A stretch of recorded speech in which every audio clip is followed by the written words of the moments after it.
I thank the grace of heaven and the virtue of our predecessors, masters and predecessors, the compassion of our transmitters, that I have this opportunity to present to you today, or a brief introduction today on Ksitigarbha. Ksitigarbha, yeah, you don't pronounce the K apparently. He's one of the bodhisattvas of Mahayana Buddhism. Okay, so okay, he when you look at the sources, I couldn't find that much material, actually, literature like compared to the last Tenangufu on Ksitigarbha, because apparently during the time when like the Buddha himself was around, you know, he was already like a bodhisattva. Okay, in fact, he was a bodhisattva, like I'll just say eons ago or long time ago.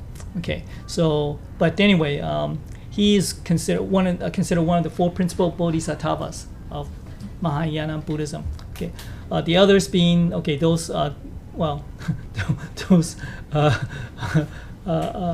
names, but basically one of them is the last one is your first one, Guanxin. Okay, and then Wensu, I believe, is Manjushri.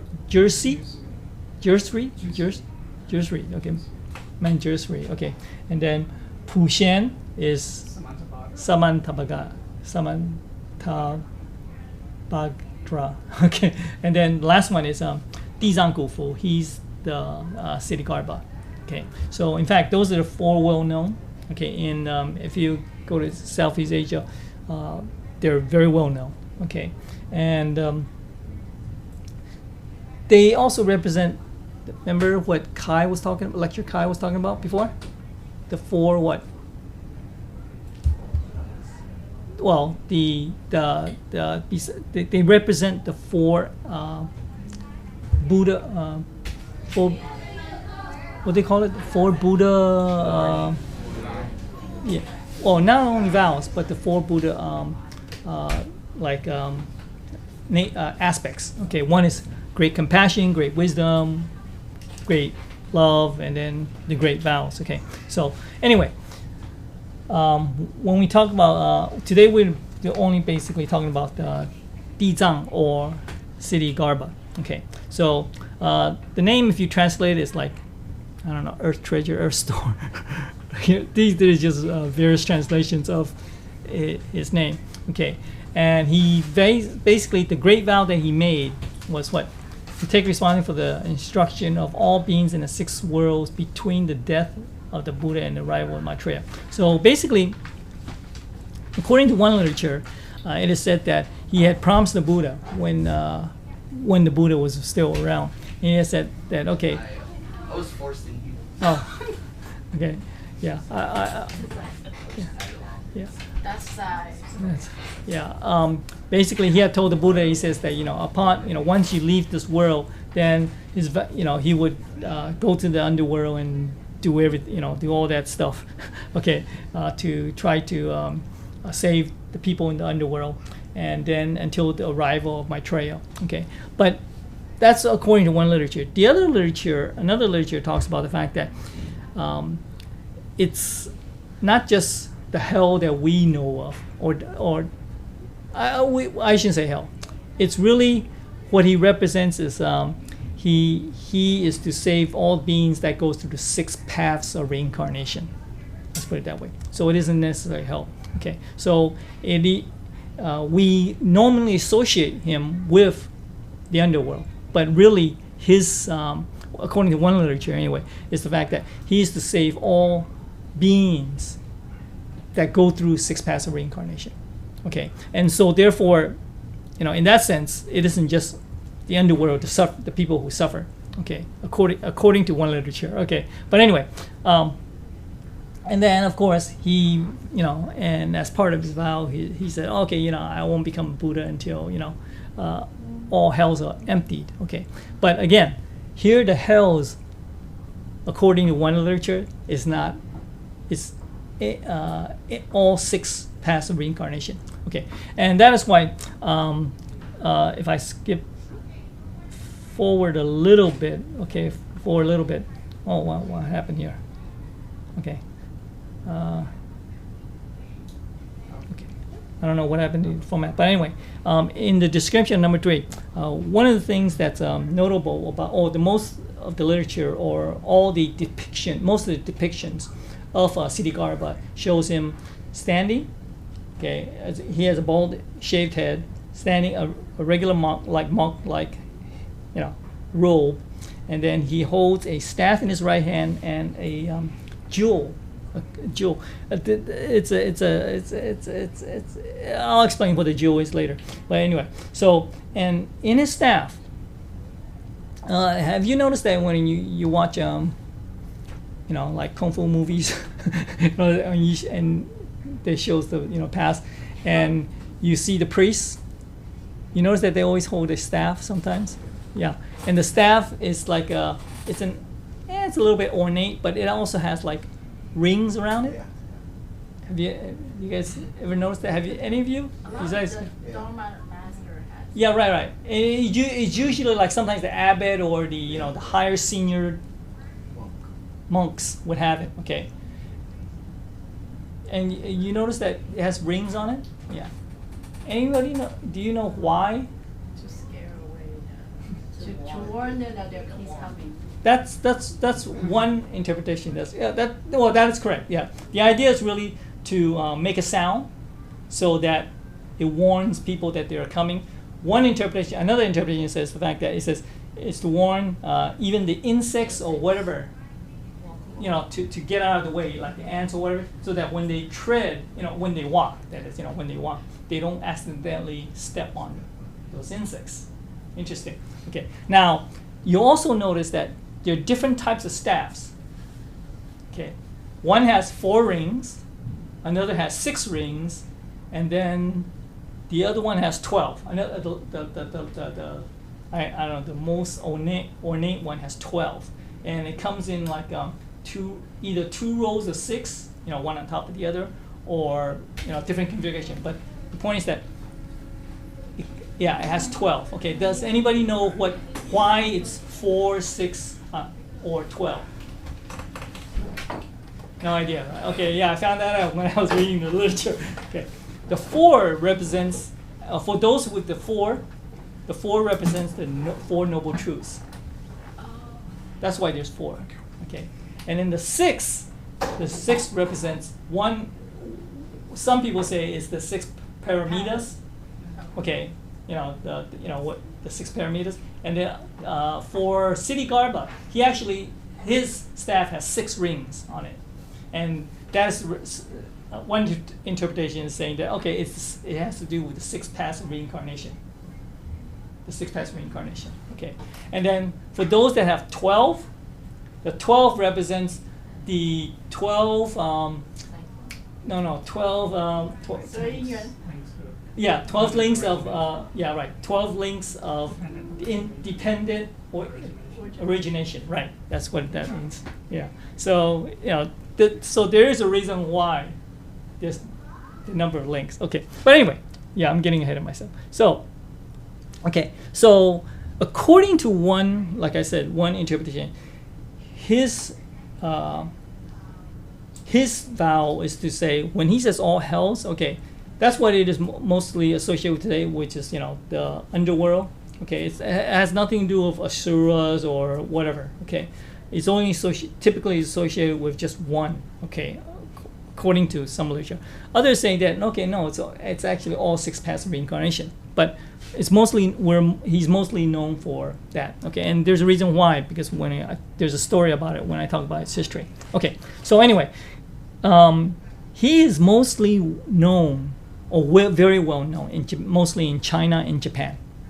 Okay. In Japan, he's called Jizo. Yeah, he's called Jizo, or Ojizo. Okay, sometimes they call. Okay, he's very well known during the 11th century A.D. In Japan. Okay, that's when, because prior to that, you don't see much statues of him, but later on you see, wow, huge amount of statues later on in the 11th century.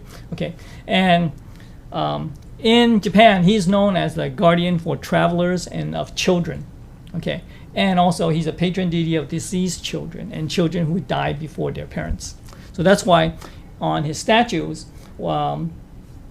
usually you see them by the row sometimes, because like I said, for travelers, and also for the fact that sometimes when you see those statues, they have little like bibs, or like baby bibs tied around, or handkerchiefs tied around him. Again, this to represent the fact that because he is a guardian for deceased children.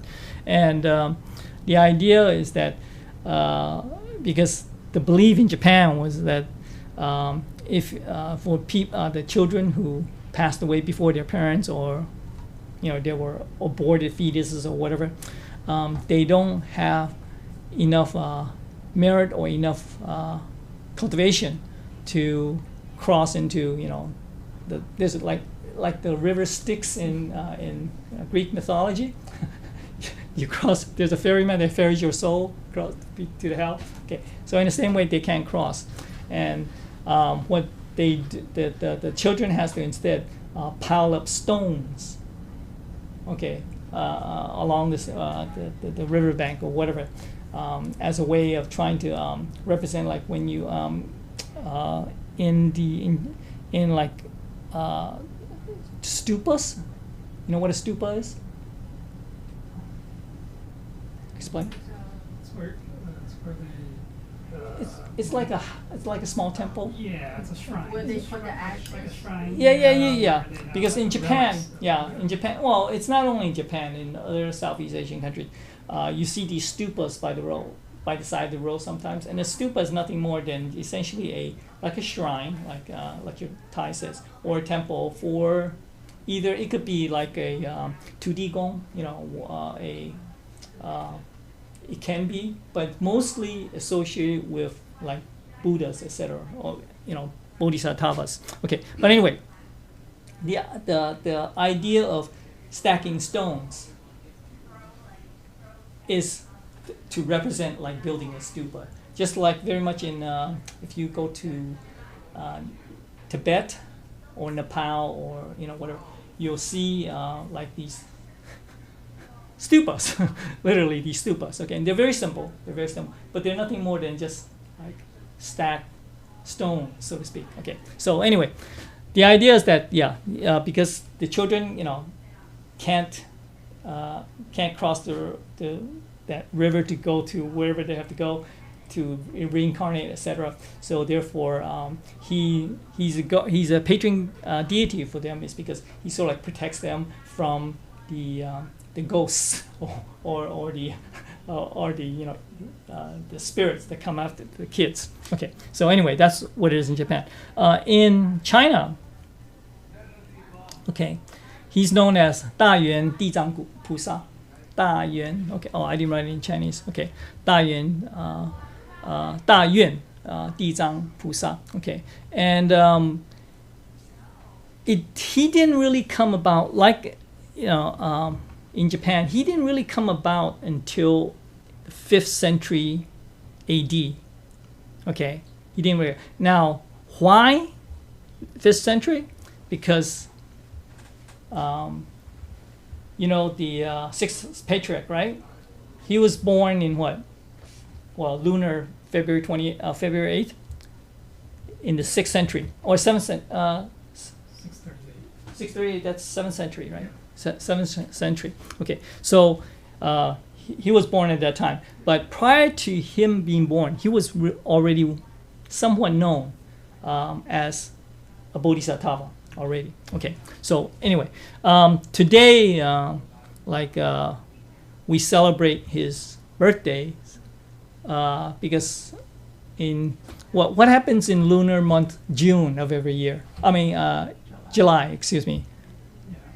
What happens in July? Scary things happen. Right. Like in the West we have Halloween, right? Okay, but in East Asia, I guess you could say East Asia, the during the lunar 7th month, the tradition is that the gates of what? Hell are opened, and so the spirits are allowed to leave hell and to torment or go and well to basically they can receive yeah offerings. right. That's why in in that month you also sometimes Make offerings. make offerings. Okay, food offerings to the spirits. Okay, yeah. The idea is that it lets them to have a reprieve from suffering. Okay, so and it's for the whole month of July. Okay, yeah, right. The lunar July. Okay, now this makes it a little bit interesting because, as you know, in the lunar calendar, there's how many months? 13. Generally 12. No, well, because it operates on a 30-day cycle versus a 31, sometimes 32. So that's why it's different from ours, and usually have what we equivalent call 13 months. Okay, so sometimes you will get a repeat month. I don't know if you've noticed that. Have anybody followed the lunar calendar? You get a repeat month. Like sometimes you get 2 Augusts, 2 Julys, 2 Junes, or whatever. Yeah, you get it like an equivalent, like a leap month, right? And so sometimes when we have those months, and we, as you know, we also always celebrate the birthdays. So we have 2 birthdays. Well, usually you only celebrate on the first month, first of the 2, if there's 2. But if you want, technically, you can celebrate the second birthday also, or the whatever, So, but anyway, sometimes you have to. Okay, but anyway, on the 7th lunar month, on the 30th day is typically his celebrated birthday. Okay, now of course that is not we don't really know what the true birthday is because he was already a bodhisattva long time ago. Okay, it was just only when he incarnated as the 6th patriarch that he in 2nd lunar month 8th day that he was born. Okay, in 638. Okay, AD. Okay, so anyway. So what typically, like I mentioned, the statues of him usually have him standing as opposed. He does have those also sitting down, but most of the time he's standing. He has a shaved head. He wears a very traditional monk robe, okay, as opposed to very fancy garb, okay. And then in his right hand he holds a staff, okay, and that's, as I mentioned, the different links, okay, to make the sound, okay. He carries a 6-ring Arlam staff, okay, or I don't know, I won't pronounce it. Used to warn insects of his presence, okay, and the idea is, like I said, some say that it's preventing him from stepping on, getting out of the way of his footpath or whatever, or also other interpretations say yes, to let you know that he's coming, okay. And then his left hand, he carries a jewel, a Sintamani jewel, okay, and that's essentially it's a jewel that is to light the darkness, to light the darkness, okay, as well as to grant wishes, according to another one, another literature, okay.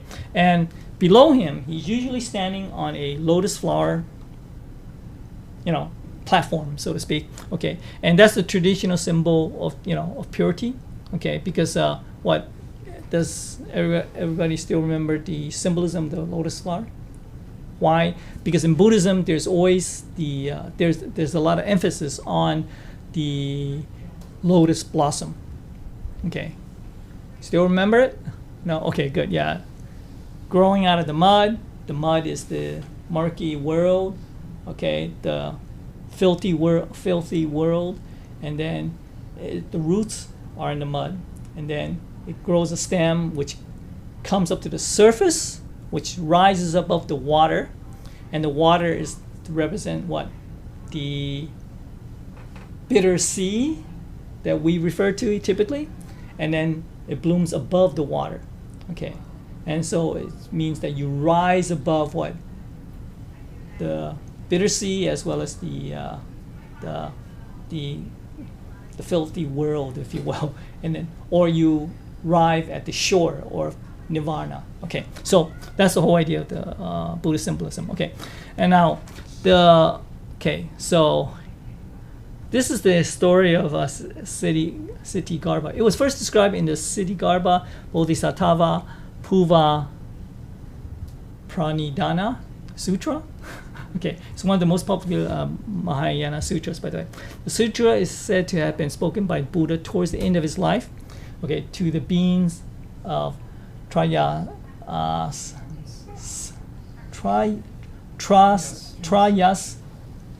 Dreamsa, okay, heaven. And remember what the lecture Kai say about the different heavens? Do you remember? He had mentioned that there's a different heavens, okay? Because essentially it's the different, what we call the different levels of enlightenment, okay? All right, because remember he said there was, 52 levels, okay? Yeah, for bodhisattvas, okay? Bodhisattvas, okay? And so therefore, this is one of them, okay? And he mentioned, the Buddha talked about that as a mark of gratitude and remembrance for his beloved mother, Maya, named Maya, okay? So that was when his first Ksitigarbha was really mentioned. Okay. Now, however, before that he was already a bodhisattva. Okay, and the history of it is that this. Okay, sometime in the distant past. Okay. Now, of course, there are actually a couple different theories on it, or a couple competing stories on it. Okay. One is the fact that Buddha states that in the distant past, in the eons, okay. Ksitigarbha was actually a lady, a maiden, okay, who was in what some say is a Brahmin caste or the royalty class. I'll just say, okay, that's caste by the name of Sacred Girl. Okay, I don't know how where that came from. I still can figure it out. Okay, and what happened was that the story goes that she was a daughter of a family, and that she was very, very filial to the parents, of course. And her mother, however, was someone who really did not, I guess you could say, appreciate, the Buddhas and the worshiping and bodhisattvas and all this stuff. Okay, and because during when the mother was alive, she would, I guess you could say, sometimes criticize or say bad things about what we today we call the three jewels of Buddhism. Do we know what they are? The Buddha, the Dharma, and the Sangha, right? So therefore, and so what happened was that she sort of like slandered them a lot. Okay, and then in order to try to help her mother, she would then what?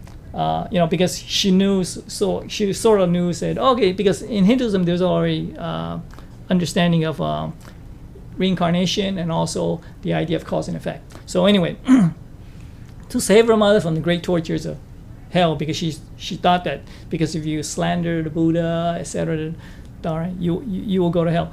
The girl sold whatever she had and used the money to buy offerings that she offered daily to the Buddha of her time, known as the Buddha of the flower of meditation and enlightenment. Okay, that was the Buddha at that time. So it was not the Buddha we know we're talking about today. Okay, so it was during her time. It was like eons before the Buddha. Okay, and then she prayed for her mother to be spared the pains of hell and appealed to the Buddha for help. Okay, so anyway, so one day when she was praying, she basically heard the Buddha tell her to go home, sit down, and recite his name. Okay, and then if she wanted to know where her mother was. Okay, and then she did what she was told, and her consciousnly was transported to the hell realm, where she met a guardian who informed her that through her, efforts and deeds, that her mother was able to accumulate enough merit. Okay. Now here I wrote down, he goes, mother and had her ascended to heaven. Actually, that's one interpretation of it. Another interpretation was the fact that she had already reincarnated. Was another one. Okay, that's another aspect. Okay, so anyway, Sacred Girl was greatly relieved and would have been extremely happy. Okay, but what happened was that because she was, remember, her consciousness was transported to hell realm, she saw all the the suffering of all the other spirits besides her mother. Okay, and it is because of that it really moved her, and that she vowed to do her best to what?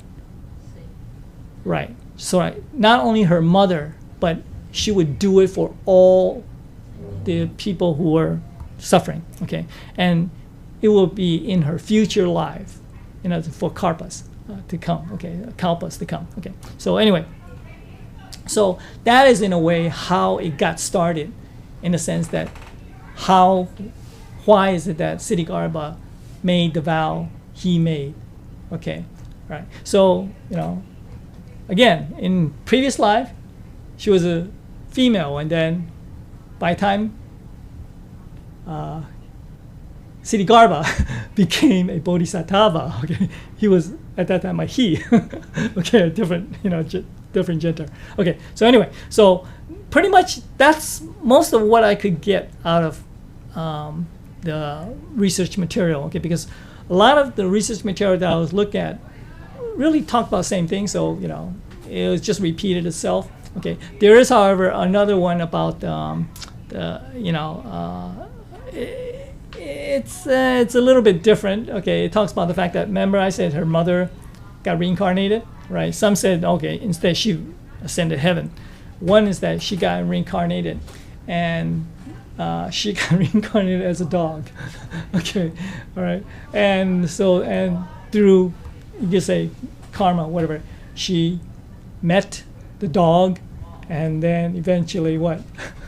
Because she didn't know that it was. One says the one that talked about the dog said that she knew that it was her mother, and so therefore she sort of adopted the dog and took care of it. So that's why the dog would always follow her when she was still that maiden or the sacred girl. Okay, but like I said, one of the one I decided to put on is the one that says it ascended to heaven. So she didn't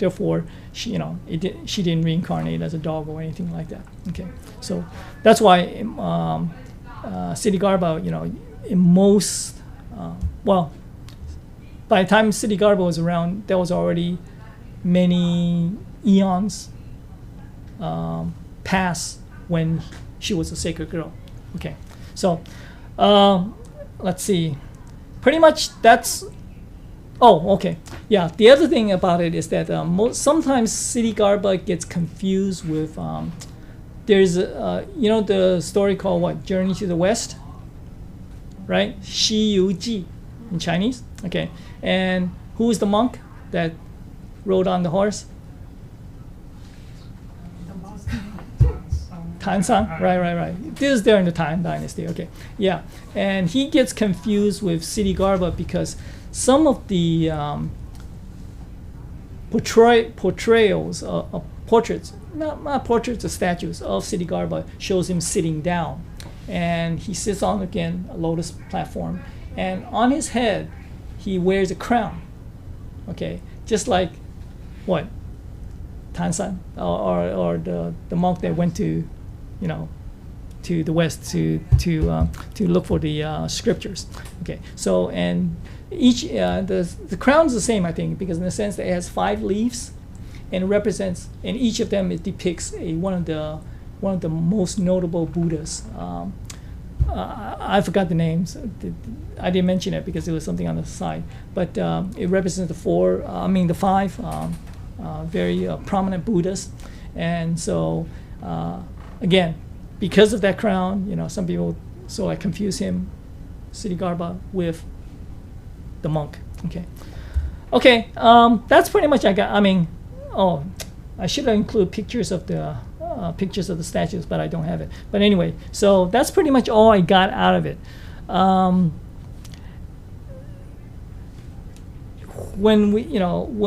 What's important here to get is the fact that he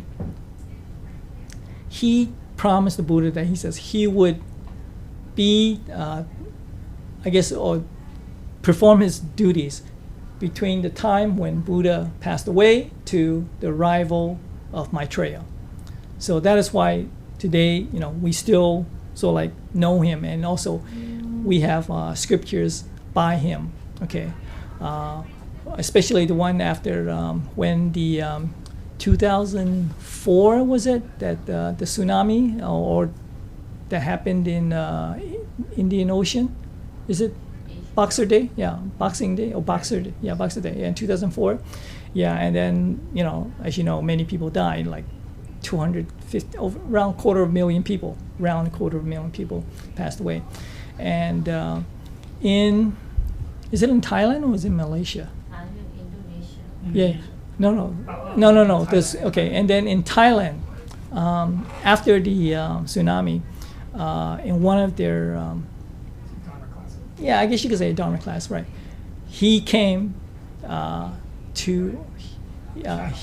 channel, and in the channeling, he also brought with him some spirits that had passed away due to the tsunami. Okay, and I didn't include that scripture in my presentation, but it's there's actually a video, or is it a video audio? Recording. Yeah, there's a recording of that. So if you ever get a chance, you could sort of like look at it or listen to it. Okay, but he talks a lot about like when he brought the spirit over, he would always try to console the spirit, to let go, etc., and all that stuff. But anyway, the point here is the fact that Ksitigarbha's main, I guess you could say, emphasis is for us, the spirits, or us people, to understand what is true cause and effect. That's the most important thing. So the most important takeaway about Ksitigarbha is understanding cause and effect, or karma. Okay. So because because he sees, remember, his purpose is try to tell, to empty hell, if you want to call it that. Okay. And so therefore, why are we in hell? I mean, why are the spirits in hell in the first place? It's because of what? The karma that you created not only in the previous lives, but also how many previous lives? Because karma, of course, does not come just once. Okay, because there's something we call latent karma or delayed karma or immediate karma. Okay, so the idea is the fact that if you can truly understand karma, okay, then you would try to do your best to avoid being in the underworld. Okay, so that's really what the most important takeaway is. Okay, so anyway, as part of that though, there's a scripture that Ksitigarbha came. It's a what we call a Baihua Shin, conversational, and he basically talks a little bit about why is it very important for you to try to be a vegetarian, because it has a lot to do with karma. Okay, all right. So did you? Okay, this guy, right? Okay, so this one was already translated, and I thought it was okay that I would just go ahead and use it. Okay, this is when he came. There's no date on this scripture or the Baihua. Okay, so these are just the highlights. Okay, he goes. I vow not to become a Buddha or chief Buddha if the underworld is not empty, no souls in the world. I hold rosary beads to eliminate the underworld. I pound my corsair, which is what? The staff that he's holding, to wake up the conscious in all. I expound the truth and Dharma to help all transcend life and death. Okay. Worthy audience, the world has undergone drastic changes. People's minds aren't what it used to be. Okay. I guess you could say, yeah, which is honest and kind. Humanity has not practiced. Oh, humanity has not practiced, like what he's talking about, the kindness and the honesty. And people are devoid of consciousness. Many intellects are strongly against the concept of causality, which is cause and effect, or karma. They simply do not believe in the universal law of justice. The result is devastating. People do whatever their heart desires them to do with no regards for the cause and effect rule, which complicates the problems facing all of us in the world. The more there are people who do not believe in causality, the worse the social problems will be. All worthy audience, you have to believe in causality, believe in the truth that good deeds always produces good deeds, and evil deeds can bring retribution. Okay, and also do not harbor any negative thoughts. Please believe that that hell actually exists. Okay, in other words, there is the 6 paths of reincarnation. That's given. Okay, the hell is a dark and horrible place. The suffering in hell is beyond our imagination. I hope all with the honor will avoid such place by all means. Okay, so that's pretty straightforward. With the audience, you have received the supreme Tao. This is because Heavenly Mother kindly started the universal salvation. Heaven needs a lot of talented and virtuous people being make up the pool of 3,600 saints and 48,000 virtuous sages. Okay, this comes from 3600 Sen and 48,000 Xian. Okay, that's a phrase that you hear. Now, why it came up 360, 3,600, and 48,000? Okay, I'm not quite sure. I admit it doesn't add up to the 96 million or whatever, people that we have to save, the Yan Fuzi. So These are more not these right. are like the staff. Yeah, they're not technically Dedicated people. they're I guess you could say they're the dedicated people. So again, why it's that I still haven't figured it out. Okay, and it's very hard to find in literature. Okay, who are the most pitiful? It should be pitiful, pitiable. Okay, it's actually pitiable, right? Pitiable. People who are ignorant on how dire the underworld is. Because of the ignorance, people are doing bad things such as killing, robbing, cheating, etc., etc. Okay, such things are happening in the world every day. The calamities in the world really result from ever-changing, deteriorating human heart. Okay, so that's why actually when you see many of the scriptures that's been around, that have been written already, a lot of them tells about the disasters that will, befall humanity. Okay, and according to the Holy Teacher, as well as actually other Buddhas, all these disasters are not because heaven says, "Oh, okay, we're going to punish you." It's rather what? The consequences of your own previous karma actions. It's the consequences. Okay, what's happening? So therefore, when we, continue to not do good, let's put it that way, then the karma just builds up, and eventually it happens. Okay, there's a saying: to know what seeds we plant in early life, just look at what we are receiving, suffering in this life. To know what rewards we will get in future life, just look at what we do in this life. Yeah, this is basically what to repeat what the Buddha has said, that if you want to know the future, look what you're doing. Look at your own life, and if you want to understand why your life is what it is, it's because of your past. Okay, so. Okay. Life can be difficult, but we can dissolve the bitterness and gain happiness. It's hard to avoid the trials in life, okay? Because life goes up and down. However, after suffering comes happiness. We all have 60,000 years worth of karma. The karma can only be offset through sincere cultivation and practice. and with true merits and genuine kindness and virtues. Okay. Why there's 60,000 is because of the fact that we have been, most of us, or almost all of us, have been in this world for 60,000 years. Okay. And so why is it 60,000 years? No idea? Come on. Okay. The idea, 60,000 years is because of the fact that it has to do with the 12 cycles, 12 period, the 12 different times of of a complete cycle. Okay. And the human population really started to increase, if you will, okay, around 60,000 years ago. Okay.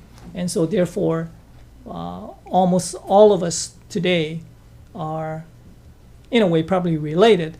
But the point is that around 60,000 years ago, approximately 60,000 years ago, that's when very few people today became alive. Okay, so, and I won't go into that because there's a presentation about the 12 periods in a full cycle. Okay, the underworld is filled with the souls to the brim. Okay, even the evil spirit wants to receive the Tao. However, it is not possible because they have severe sins. Life is full of impermanence, and we need to create an infinite life of wisdom. Real suffering in life does not come from outside circumstances, but from the repetitive life and death reincarnation.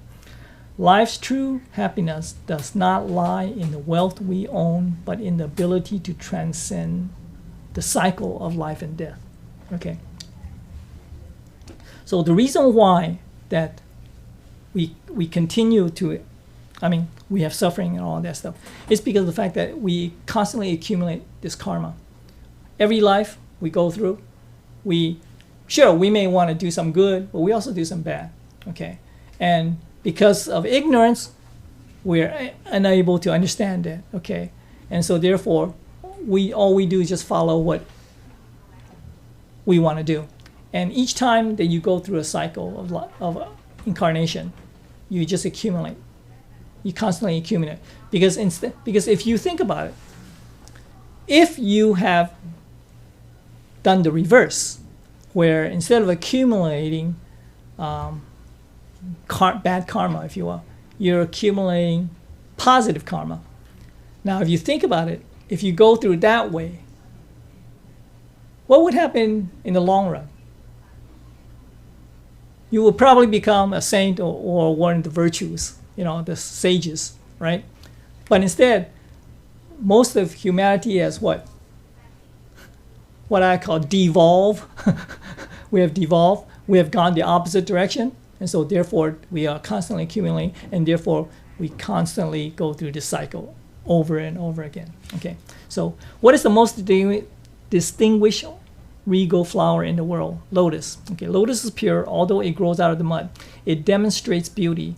I hope virtuous audiences can learn from the spirits of the lotus. Now that you have received the Tao, you need to live out a life of beauty, aspire to establish merit and virtue.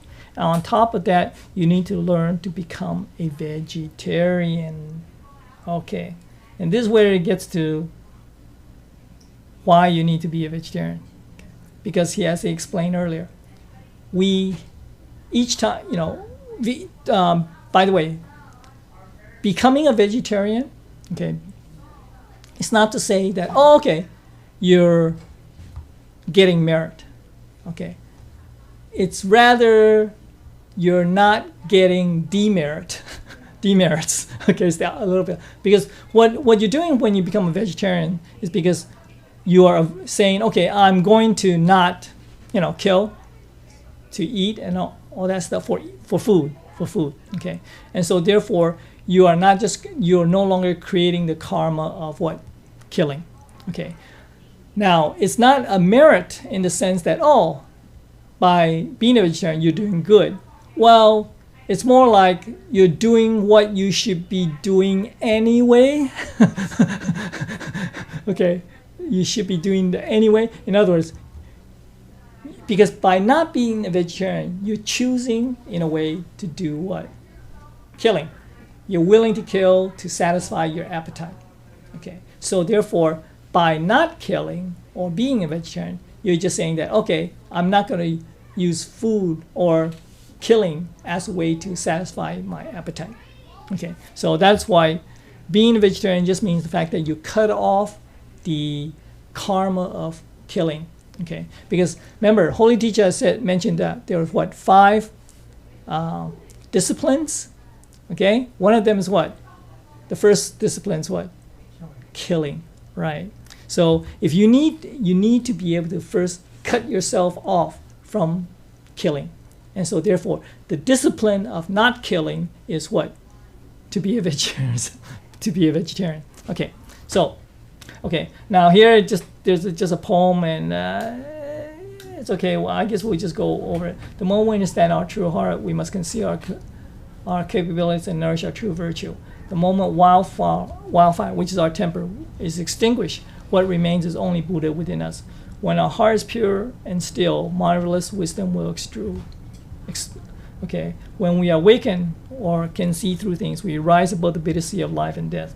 When we are in an adverse situation, we must not become worried or aggravated. To turn situation around, we must be flexible in dealing with these things. Okay, when we set our mind on cultivation, we must be meticulous and gentle in our demeanor. When we inspire our Buddha heart, we must hold fast our goals and faith. Okay, basically this is just a poem when he was channeling in 2007. 3-day staff class, I guess you're gonna say. Okay, so anyway, he had composed a scripture. Okay, and yeah, he just saying, as a way to help us cultivate. Okay, that's all. Okay, so okay, here he gets a little bit. I don't know. I guess you could say. I don't want to say that, it's I don't want to say, what's a good way to put it? Okay, Ksitigarbha also talks about, because we're talking about karma, besides being a vegetarian, he also talks about our occupations. Okay, because let's face it, if you work in a meat factory, or whatever, a slaughterhouse, or whatever. Okay, so it's the same thing. Okay, same thing. So in other words, when we are in occupations that result in creation of or harm to people, okay, that can create bad karma. Okay, so here's an example. Like it's easy examples like, oh, you're working in a slaughterhouse, or you work in meat packing plant or whatever, but you may say, oh, wait, but even though I work in a slaughterhouse or a meatpacking plant, I'm not actually doing the slaughtering.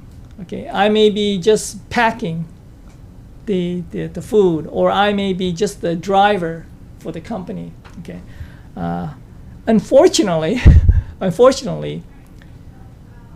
each of those things has a bit of indirect karma associated with the killing. Okay. Even though it may be indirect, so therefore, in a sense, it is less in terms of degree, but unfortunately, it still is associated, right? Yeah, it's part of the collective karma, right? So another example is like you say, okay, well, I'm not working in a slaughterhouse. I'm an engineer. I work in an engineering company. And I work for a defense industry. Okay, so. What am I doing? I'm designing what? Weapons. I'm designing, things of mass destruction. Okay, as they call it.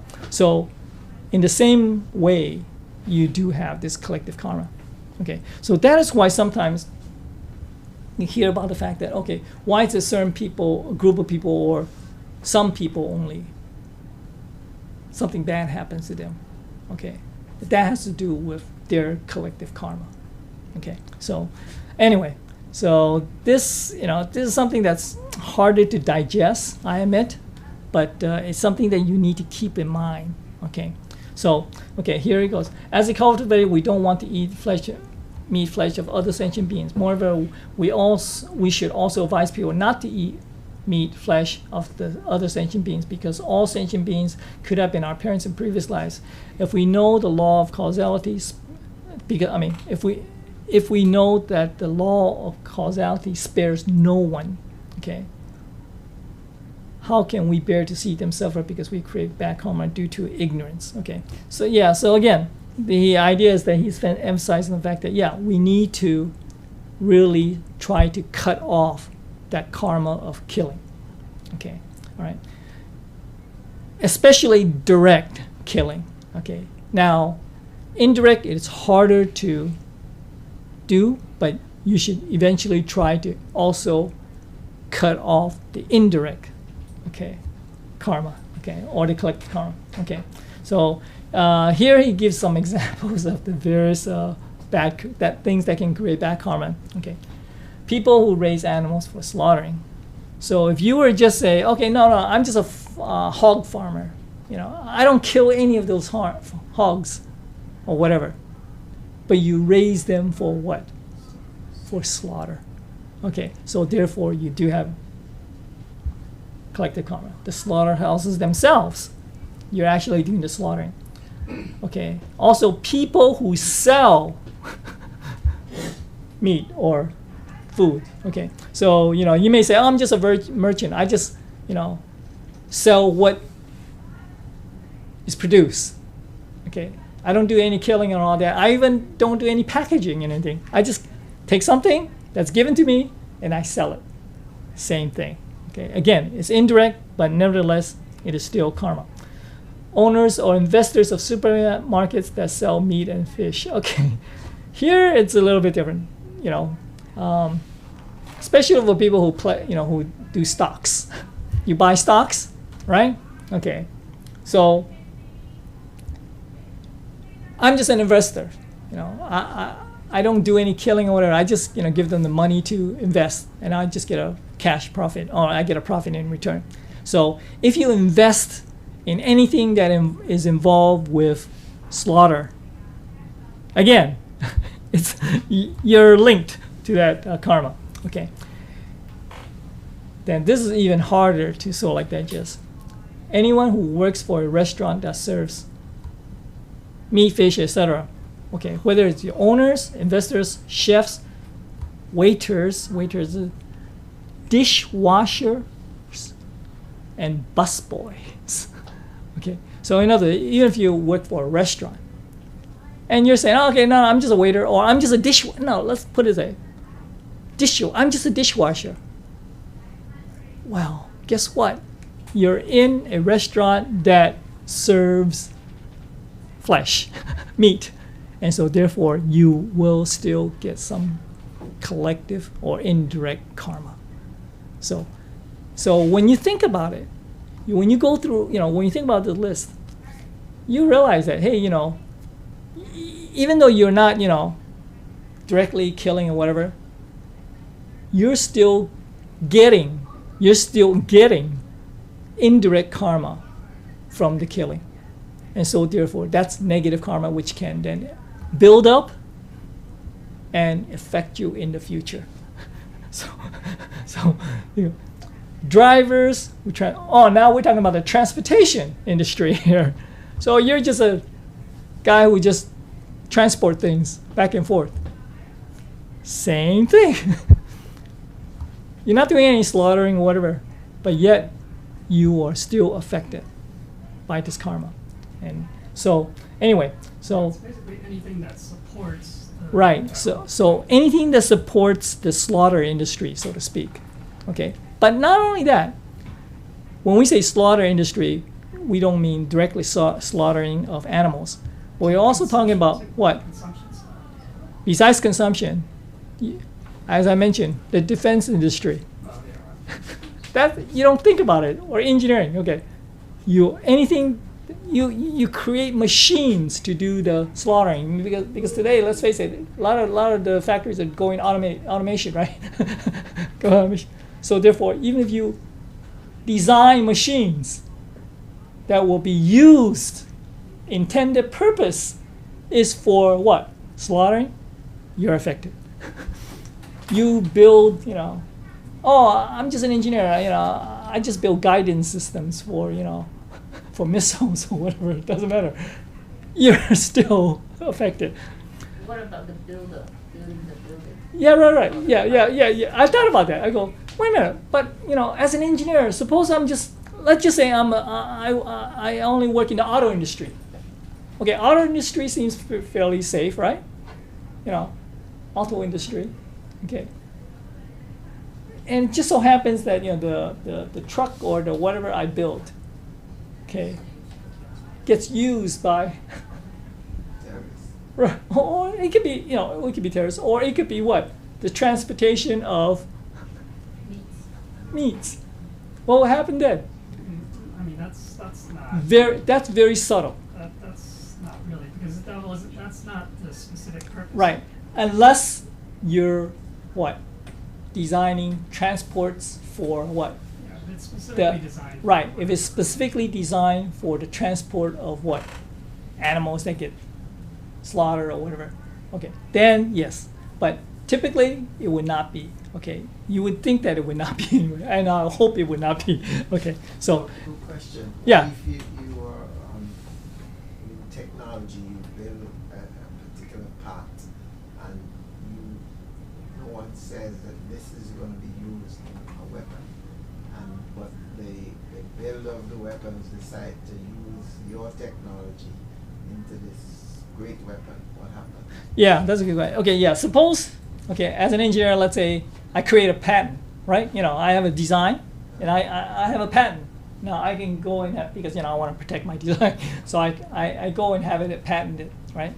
And the patent is just something that could be used in any field of industry, okay? And some people then says, okay, I can use your patent to design something that can create, that can kill, okay, whether it's a missile system or whatever. Okay, in that sense, okay, because your design is really very general, okay, but also at the same time, certain aspects of it can be used, okay, it really comes down to is the people who are using it. The people who are using it. You yourself may not be affected. I hope not. Anyway, okay. But it is the people who are intending it for its use. Okay, because that's when it gets put in a specific area or purpose. Okay, so I hope that answers the question. Okay. Any other questions? Or because when we talk about killing and all that stuff, it can, it isn't, besides when we're talking about slaughtering meats and all that stuff for our appetite, it gets very broad. It can be very broad. Okay, so when it comes to working at, here he talks about when it comes to working at a restaurant, okay, so, okay, I did this, all right, okay, so this type of karma is known as collective or common karma. Even the attendants and cleaning staff of non-vegetarians are responsible for part of the bad karma, because without the service they render, the restaurant will not operate by itself. By this type of karma is an indirect one. Okay, that's true. And one day when the time still, however, regardless of whether it's direct or indirect, when the time comes, you still will have these consequences. Okay, so, all right. Some non-vegetarians seems to have good business, so the owners are attached or open to another branch. What they don't know is that the wealth they are gaining results from them planting the seeds of good fortune in previous lives. Okay, yeah. So you may think that why is it that you notice that certain business, even though they're bad, but they still flourish. The business flourishes because the fact that it's all due to the fact that they had their previous karma, and they're they're receiving the consequences of their previous karma in their present life. But the fact that you are now what? Changing your karma, so to speak, guess what? You'll eventually. Oh. It just went off. Just magically. Because time's up. Oh. Oh, it turns up by itself. I wasn't worried. Okay. Okay. So anyway, yeah, so time is up. But anyway, the important thing that Ksitigarbha is really trying to emphasize the fact that if you truly can understand karma, then you'll know, there won't really be these 6 paths of reincarnation. There won't be a hell, so to speak. The hell, that we're normally associated with. So it is important that for us to try to get as much as we can, or understand as much as we can about karma, what is known as karma. Okay. So anyway, I hope that I have been able to present Ksitigarbha so that we can have a better understanding of his life as his purpose, and that if there's anything that I've said that is not correct, I hope that the saints and predecessors as well as transmitters and lecturers can correct me. Thank you very much.